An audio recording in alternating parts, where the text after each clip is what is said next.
Aimés dans le Seigneur, comme vous le savez, et comme chacun d'entre nous aussi le sait au travers le monde, c'est notre dernier dimanche de l'année 2020. Une très très bonne année pour certains, une année difficile pour d'autres, mais pour la majorité des économies du monde, une année très très très très bouleversante. Mais avant que nous puissions partager un petit texte, une exhortation pour chacun d'entre nous, nous allons prier le Seigneur. Père, nous te disons merci. C'est le dernier dimanche de l'année 2020. Seigneur, cette année, personne ne l'a envisagée telle qu'elle se présente maintenant. Aucun homme, Seigneur. Aucune politique du monde. Aucun économiste. Aucun psychologue. Seigneur, aucun physicien ni mathématicien. Seigneur, aucun homme d'affaires n'envisageait ou ne prévoyait, Seigneur, ce que nous avons vécu pendant toute cette année 2020. Mais nous te disons merci parce que toi, tu as le contrôle de toutes choses. Tu connaissais cette année, tu la connaissais parfaitement. Tu étais au courant de ce qui allait se produire, Seigneur.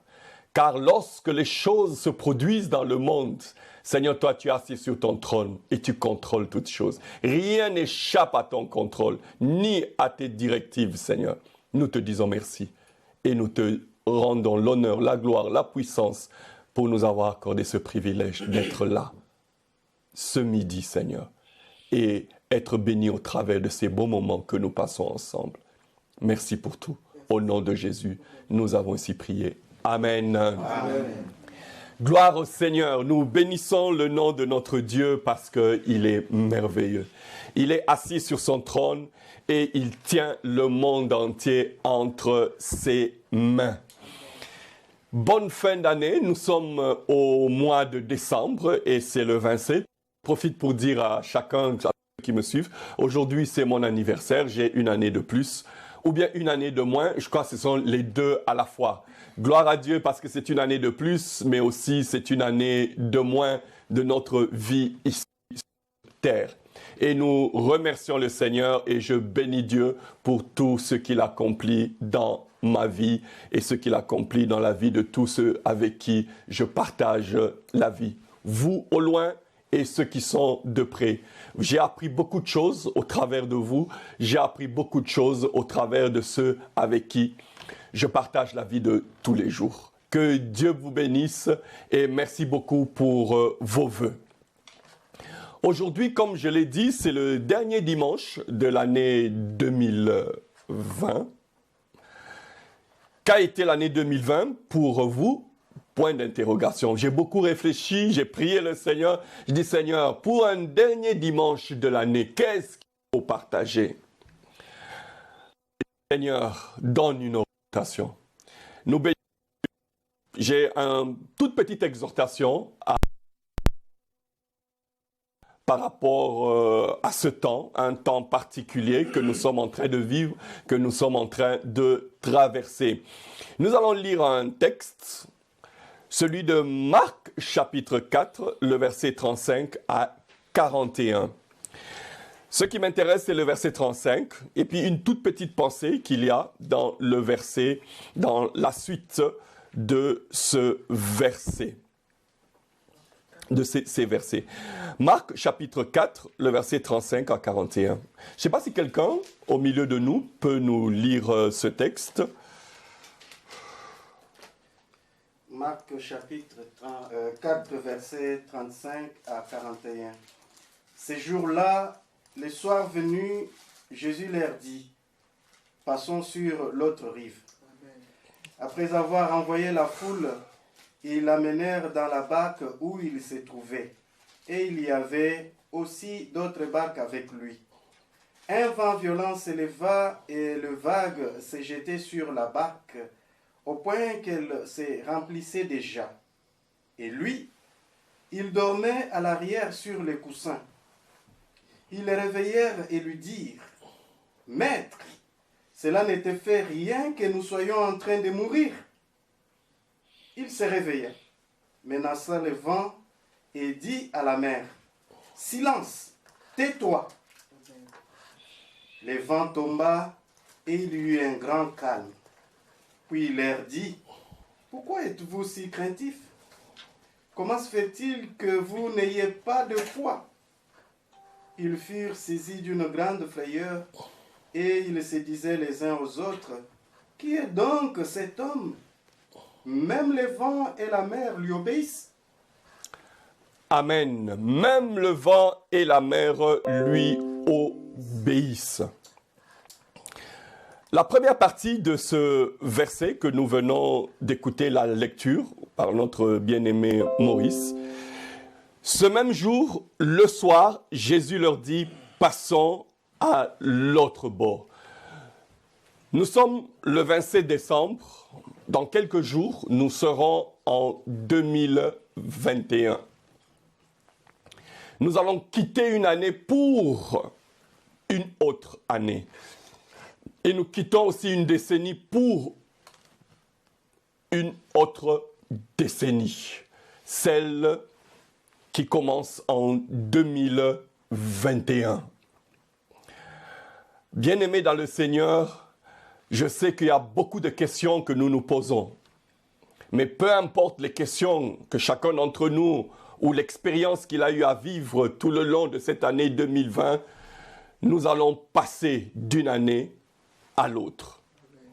Et pour tous ceux qui me suivent, je prie le Seigneur que vous soyez en vie et que Dieu vous donne l'opportunité de voir cette année 2021. Amen.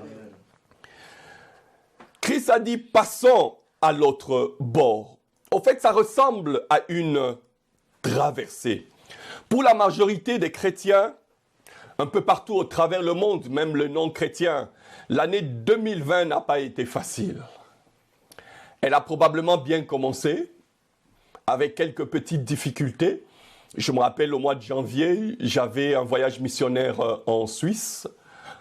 Et j'avais pris mon vol jusqu'à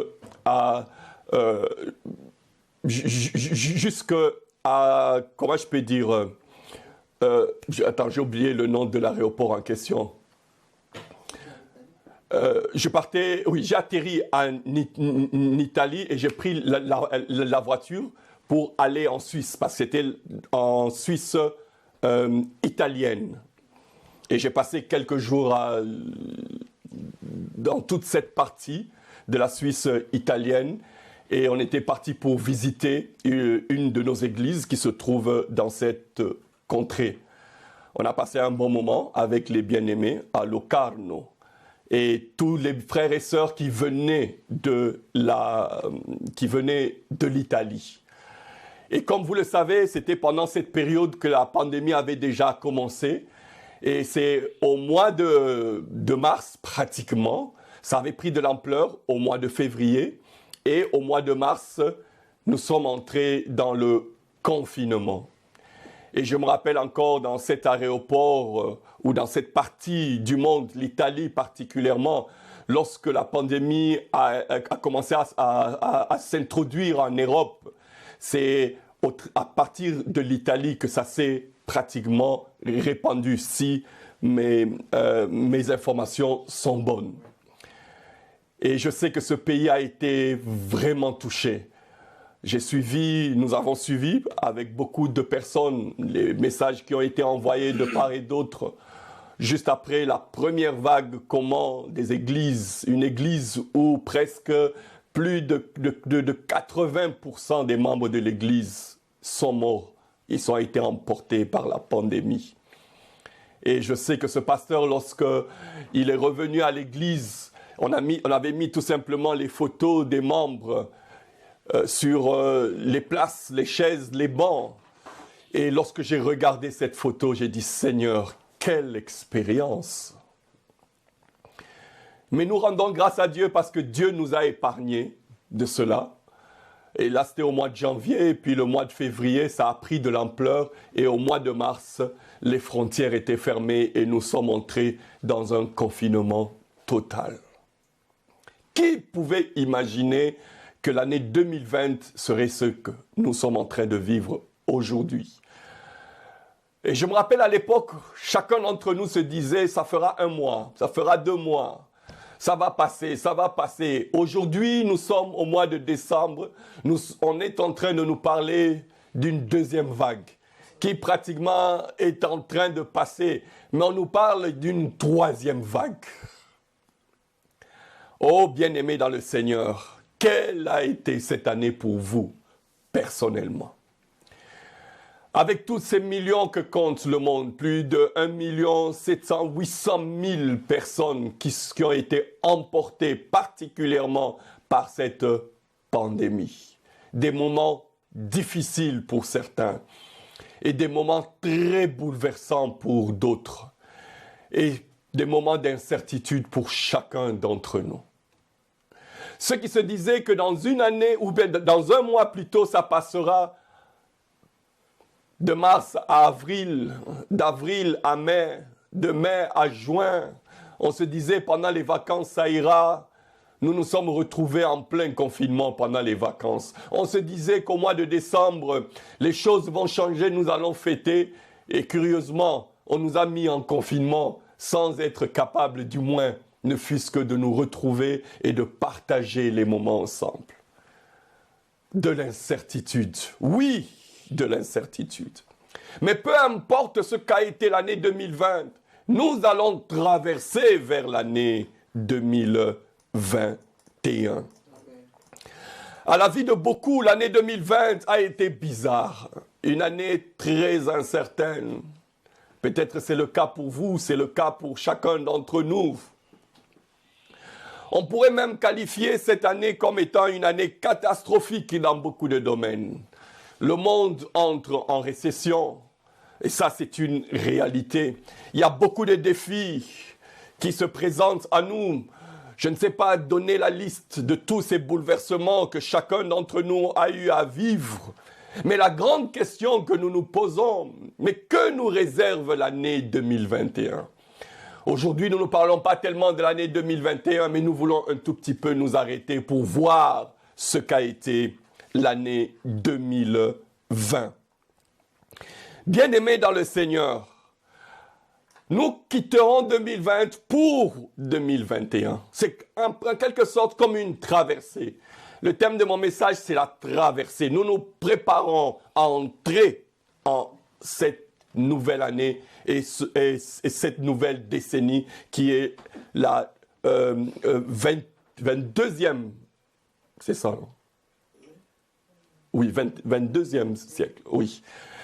Cette nouvelle décennie qui commencera à partir du 1er janvier 2021. Traverser, c'est quitter un espace. C'est l'action de quitter un lieu vers un autre. C'est un terme qui est utilisé dans le monde fluvial où lorsque les hommes, prennent un bateau, un navire ou quoi que ce soit, ils vont à l'autre bord. Et c'était le cas avec Jésus et ses disciples. Ils ont quitté un lieu pour un autre lieu. Quitté un point pour un autre point. Nous allons quitter l'année 2020 pour l'année 2021. C'est un terme qui est utilisé dans la marine. Mais chacun d'entre nous, d'une manière ou d'une autre, nous vivons des traversées dans nos vies. Nous quittons les célibataires pour être mariés.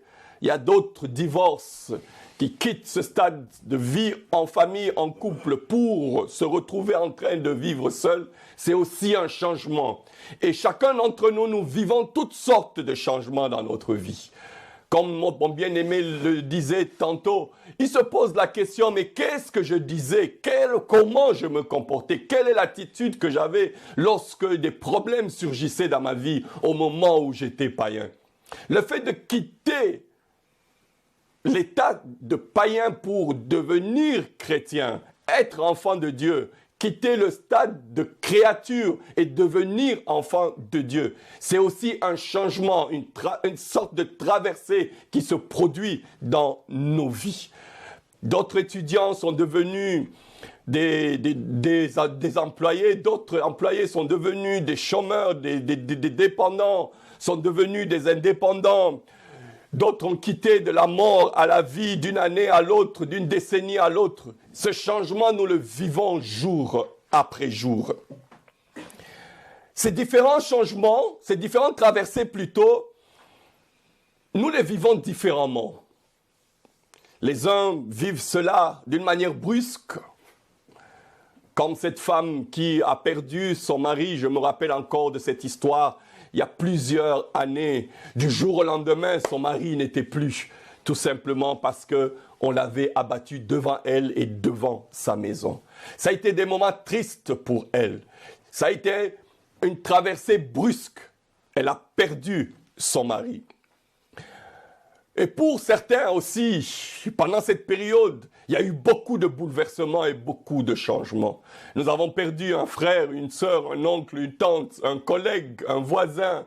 Chacun d'entre nous doit avoir au moins enregistré un ami, un proche, une connaissance qui n'est plus avec nous et qui est entré dans la gloire. Il y a certaines traversées qui sont progressives, d'autres sont inattendues, d'autres sont attendues, d'autres sont désirées, d'autres sont obligatoires. Mais celle que nous sommes en train de vivre actuellement, elle est bouleversante. Elle est très, très, très, très bouleversante. Même la fameuse pandémie, le Covid-19, nous entrons avec en 2020 et puis 2021. Nous nous posons la question, mais qu'est-ce qui va se passer demain, après-demain?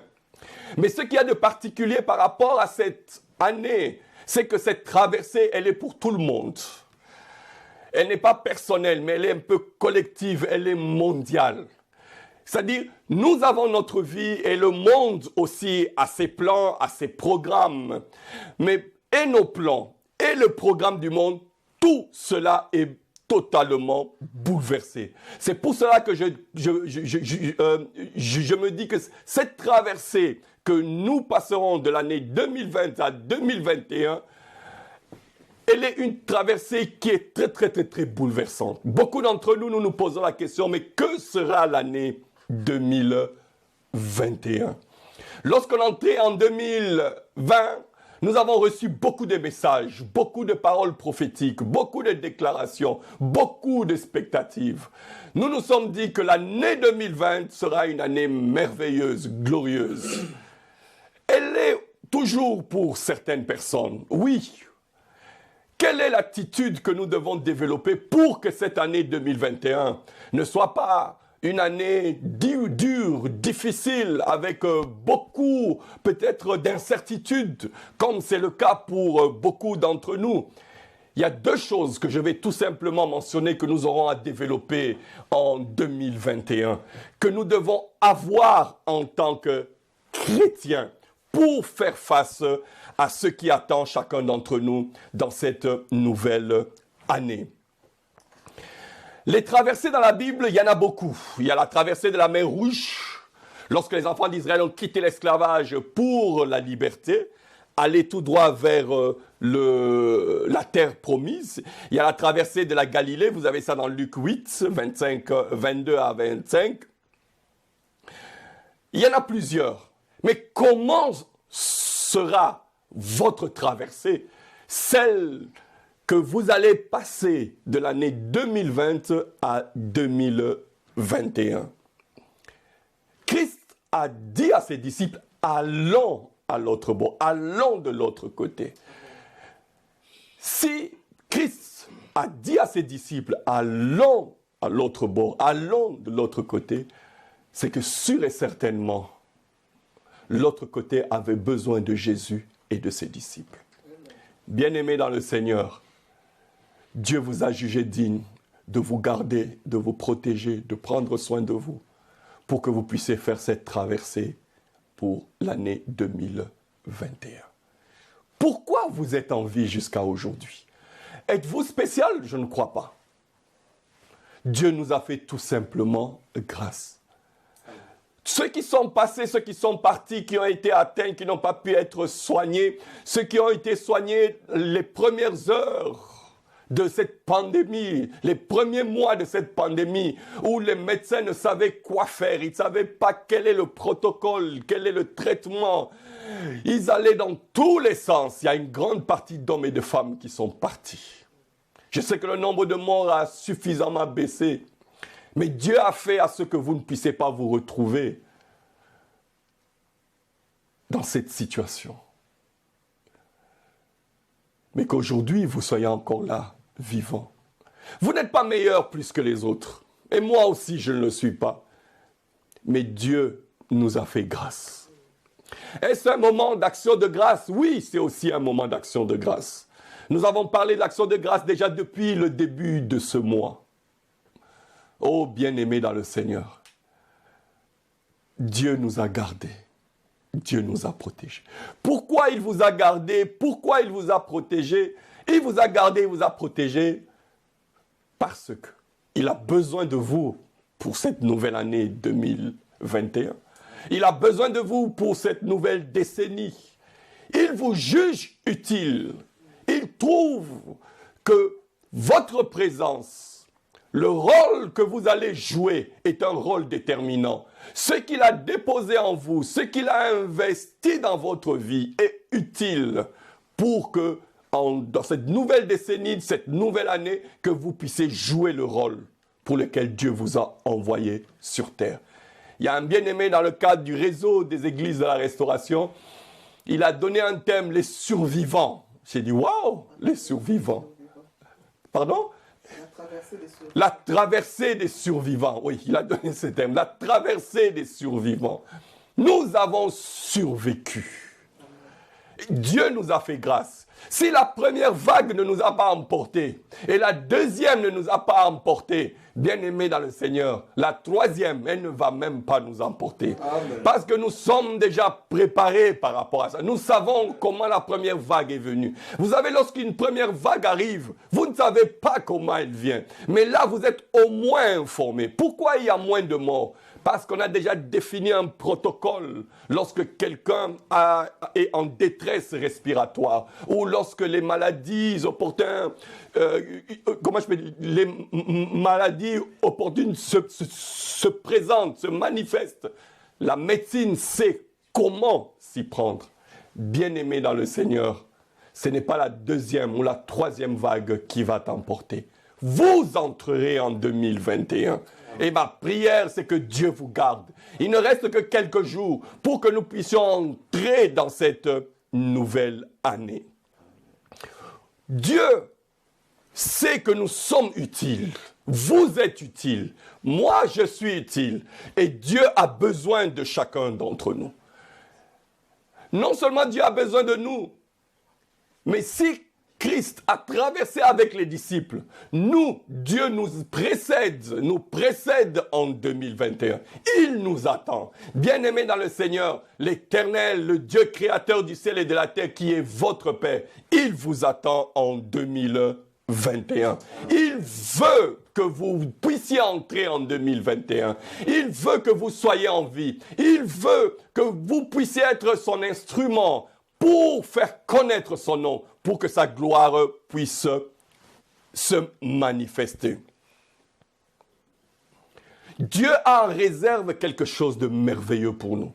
Dieu a en réserve quelque chose d'exceptionnel. Il y a une provision pour 2021 que Dieu avait mis de côté en réserve pour chacun d'entre vous.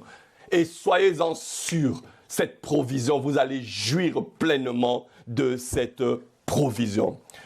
Toutes ces traversées, comme j'ai eu à les énumérer, sont différentes. Mais il y a une seule chose qui est commune à toutes ces traversées, c'est le changement. Il y a une chose qui ne change pas, c'est le changement. Le changement est toujours là. Et bien aimé dans le Seigneur, l'année 2021 est une année qui demande à chacun d'entre nous, non d'avoir plus de connaissances, mais ça demande à ce que nous puissions bien nous préparer pour faire face aux différents défis qui vont se présenter dans notre propre vie. Une nouvelle année, une nouvelle situation, ça exige toujours des nouvelles structures, nouvelles compétences, des nouvelles habitudes, des nouvelles attitudes, une autre manière de faire, une autre manière d'agir. Une chose est vraie, personne n'est resté le même.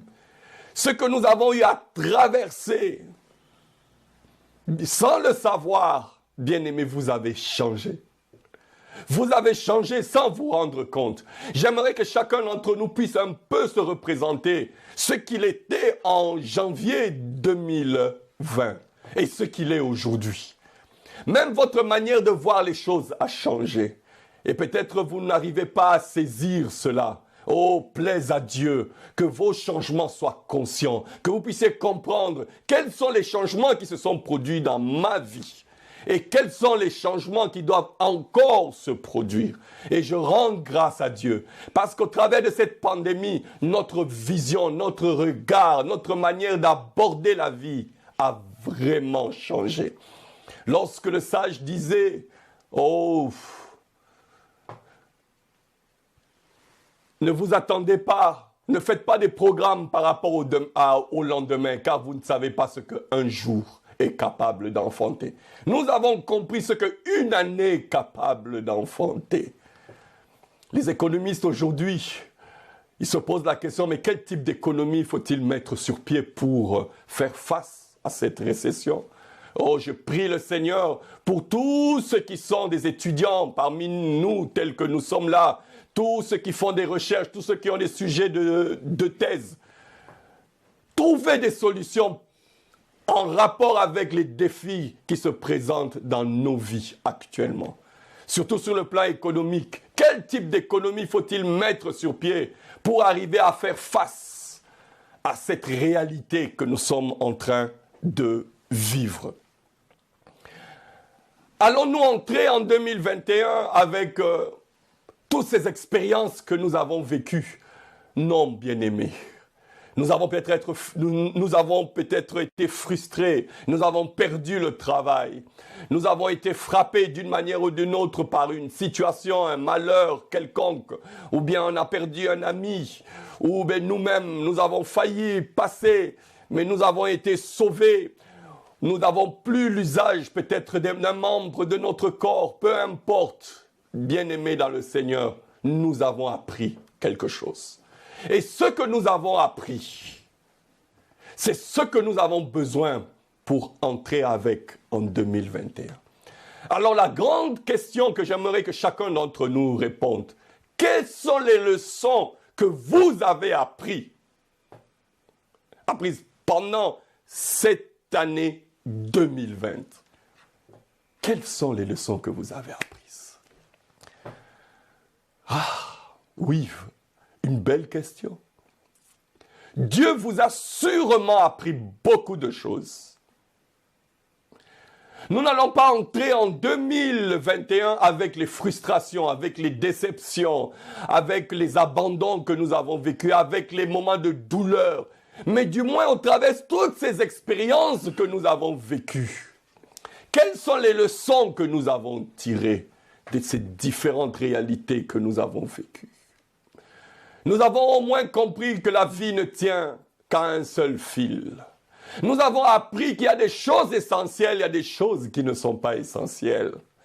Là, ça fait partir des leçons que nous avons apprises. Chacun d'entre nous a appris quelque chose. Bien-aimés dans le Seigneur, que ce que vous avez appris en 2021, vous avez besoin de cela pour bien affronter l'année 2021.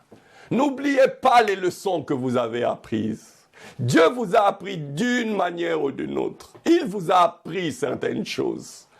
La notion de l'essentiel, nous avons appris cela sûr et certainement. Lorsqu'il y a eu le confinement, nous avons appris qu'il y a des magasins essentiels, des magasins non essentiels. Oh.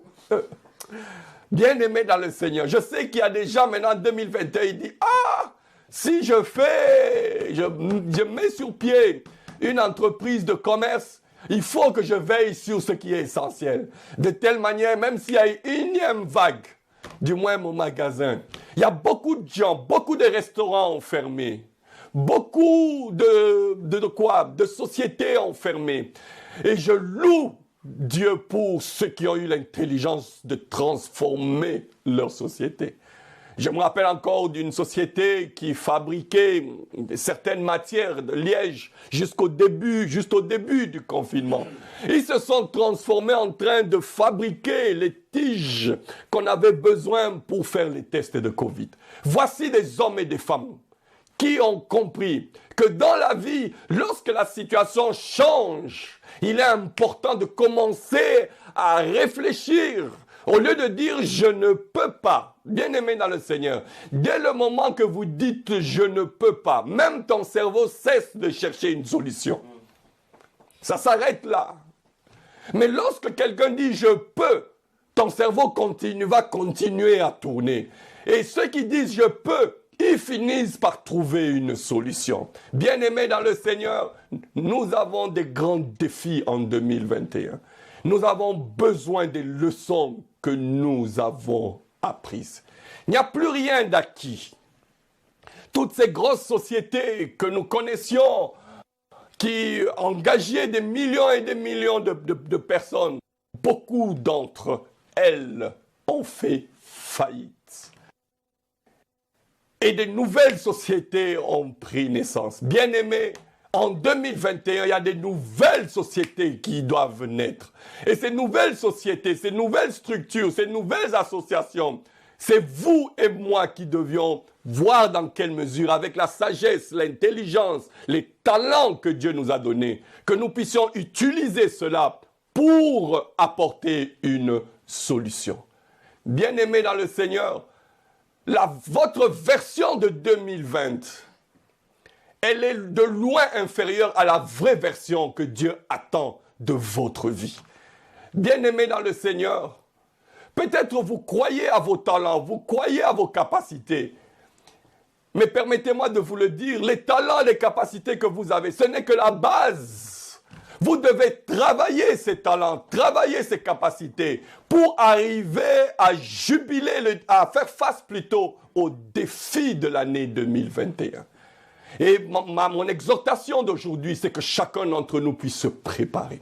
Lorsque vous allez rentrer chez vous, essayez de vous asseoir. Faites la liste de tout ce que vous avez appris. N'oubliez pas cela, ne mettez pas cela de côté. Ne revivez pas les mêmes expériences de 2021, de 2020 plutôt. Bien-aimés dans le Seigneur, j'exhorte chacun d'entre nous à retenir ces leçons. Retenez-le, parce que vous avez besoin de ces leçons pour cette nouvelle année. Vous en avez besoin. C'est pas pour rien que Dieu vous a fait passer par là. C'est pas pour rien que le monde est passé par cela. Dieu a ébranlé la sécurité des gens. L'homme a compris que sa vie peut changer du jour au lendemain. Beaucoup d'hommes et de femmes vivent actuellement dans l'incertitude, dans la peur du lendemain. Mais du moins pour ceux qui marchent avec le Seigneur, cette peur ne doit pas faire partir de votre propre vie. Cessons, ne regardons pas en 2020. 2020, elle est en train de se clôturer. Mais 2021, regardons 2021 avec beaucoup d'expectatives. Car c'est pendant les moments les plus critiques que la puissance de Dieu agit d'une manière incroyable. C'est pendant les moments difficiles que Dieu utilise des hommes et des femmes pour trouver la solution aux besoins des hommes, aux besoins de l'humanité. C'est pendant les moments de chaos, comme la Bible dit, tout était informe et vide et Dieu a créé. Bien-aimés, c'est pendant ces temps difficiles ou de crise que traverse le monde d'incertitude ou de peur, que dans laquelle, comment je peux dire, beaucoup d'hommes et de femmes se trouvent, c'est pendant ces temps que la puissance de Dieu est en train d'agir. Oh, plaise à Dieu que Dieu puisse vous utiliser. D'abord pour faire un travail dans votre vie, mais aussi pour être une source de bénédiction pour les autres. 2021 ne sera pas 2020. 2021 sera différente. Le psalmiste dit, vous ne mourrez pas, mais vous vivrez et vous raconterez les œuvres de l'Éternel. Bien-aimés dans le Seigneur, vous n'allez pas mourir. Même si vous ne savez pas ce qui vous attend en l'an 2021, peu importe. L'Éternel, Dieu, est avec nous. Il est avec nous. Le texte dit, passons à l'autre bord. Après avoir envoyé la foule, ils l'amenèrent dans la barque où il se trouvait. Il y avait aussi d'autres barques avec lui. Et il s'éleva un grand tourbillon. Et les flots se jetaient dans la barque, au point qu'elle se remplissait déjà. Et lui, il dormait à la poupe sur le coussin. Ils le réveillèrent et lui dirent, « Maître, ne t'inquiètes-tu pas de ce que nous périssons ?» Je me pose la question s'il parlait de lui et les disciples, ou il parlait aussi de Christ. Il dit, mais nous sommes en train de périr. En tout cas, je crois que Christ a dit, mon cher, si c'est périr, moi je ne vais pas périr. Ma mission n'est pas pour mourir dans l'eau. Il s'est réveillé et il a calmé la tempête. Et j'aime beaucoup, ils se sont étonnés, dit, mais comment, qu'est ce monsieur, même les éléments de la nature lui obéissent. Il dit, silence, tais-toi. Et le vent cessa et il eut un grand calme. Pourquoi avez-vous ainsi peur? Comment n'avez-vous point de foi? Bien-aimés dans le Seigneur, nous avons besoin de la foi. Parce que le juste, il vivra par la foi. Bien-aimés dans le Seigneur, dans cette nouvelle année 2021 qu'il y a devant nous, nous avons besoin de la foi. Nous avons besoin de la foi. Oui, la foi avec intelligence. Pas une foi sans intelligence, mais une foi avec intelligence, avec sagesse. Nous avons besoin de cela. Nous avons besoin des leçons que nous avons apprises en 2020. Mais nous avons aussi besoin de développer une bonne attitude. Oh, je prie le Seigneur que la joie du Seigneur soit votre force. Amen. Lorsque je lisais ce texte, j'ai déjà entendu ce texte, j'ai déjà lu ce texte, j'ai déjà entendu des gens en parler, mais je n'ai jamais compris la profondeur de cette réalité. S'il y a une autre chose que vous avez besoin, non seulement des leçons que vous avez apprises pendant toute cette année 2020, mais vous avez aussi besoin de développer une bonne attitude. Et cette bonne attitude, vous pouvez la développer en gardant la joie du Seigneur en vous. Néhémie 8, 10 le dit, car la joie du Seigneur sera votre force. On peut se poser la question, mais comment une joie peut être la force? L'apôtre Paul en connaît l'expérience. Faites une étude de Philippiens, très bonne épître, où lui-même il parle de la joie du Seigneur qui fait sa force. Oh, combien de personnes, d'hommes et de femmes ont perdu la joie. Nous avons perdu la joie. Et la joie est différente du bonheur. Le bonheur, elle dépend des circonstances. Mais la joie, elle ne dépend pas des circonstances. Bien-aimés dans le Seigneur, si vous regardez la vie de l'apôtre Paul, dans quelles conditions il a dû parler de cela dans son épître aux Philippiens, il était dans une situation vraiment d'un prisonnier, mais il était dans la joie. Bien-aimés dans le Seigneur, ne perdez pas votre joie. Ne la perdez pas. Comment ne pas perdre la joie? Nous parlerons de ça tout le long de cette année. Rejoignez-nous dans nos études bibliques de chaque mercredi sur Zoom. Nous pouvons lancer le lien sur Facebook. Bien-aimés dans le Seigneur, il y a plusieurs moyens. Il y en a 4 ou 5 pour garder la joie. Nous avons besoin de garder notre joie en dépit de tout ce qui se passe, en dépit de la situation que nous sommes en train de traverser. Même si aujourd'hui vous n'avez peut-être pas de travail, vous avez perdu, vous êtes en chômage économique, vous êtes peut-être, vos activités ont baissé ou vous êtes obligé à fermer votre entreprise, peu importe. Ne perdez pas votre joie. Gardez votre joie. La joie du Seigneur, ça vous donne la force de continuer. Souvenez-vous du Seigneur. Souvenez-vous de ce qu'il a fait. S'il vous a gardé pendant la première vague, c'est un élément clé qui vous donne de l'espoir, qui va encore vous garder. Car s'il l'a fait une fois, il le fera une deuxième fois. Il ne manquera pas à le faire une troisième fois. Il ne manquera pas à le faire encore et encore. Bien-aimés, ce que Dieu a fait dans votre vie pendant l'année 2020, la protection, c'est ce qu'il est capable de faire dans les temps difficiles. Vous ne mourrez pas, mais vous vivrez. Et vous raconterez les œuvres de l'Éternel.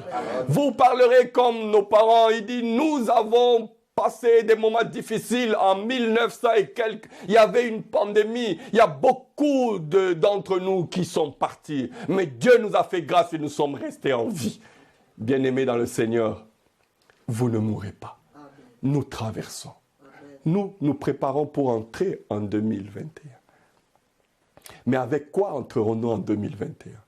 Avec les leçons que nous avons apprises en 2020. Ne les oubliez pas. Deuxièmement, ayez une bonne attitude. Ayez une bonne attitude. Gardez la joie du Seigneur. Si vous avez perdu votre joie, cherchez des bien-aimés. Il y en a autour de vous qui sont formidables. Au moment où vous allez pour les exhorter, ils ont perdu un membre de famille, c'est lui qui est en train de vous exhorter. Parce que la joie du Seigneur, c'est leur force. Bien-aimés dans le Seigneur, préparons-nous à entrer en 2021. Ne laissons pas les leçons que nous avons apprises au loin ou derrière nous. Écrivons ces leçons. Lisons-les, retenons ces leçons et avançons pour entrer en 2021. Nous allons prendre quelques minutes pour dire merci au Seigneur de nous avoir gardés, de nous avoir épargnés. Parmi les 1 700 800 000 personnes qui sont parties au travers le monde, vous et moi, Dieu nous a gardés, Dieu nous a protégés. Prenons ne fût-ce que ces quelques minutes. J'ai bien aimé lorsque mon bien-aimé a dit, mais qu'est-ce que les anges disent? Oui, ils disent, ils trouvent beaucoup de choses à dire à Dieu. Mais j'aimerais que pendant quelques minutes, que tu puisses regarder derrière toi. L'année 2020. Dis, je suis un survivant de l'année 2020. Mais en 2021, je ne vais pas survivre, mais je vais vivre. Courbons nos têtes dans la prière. Oh, alléluia.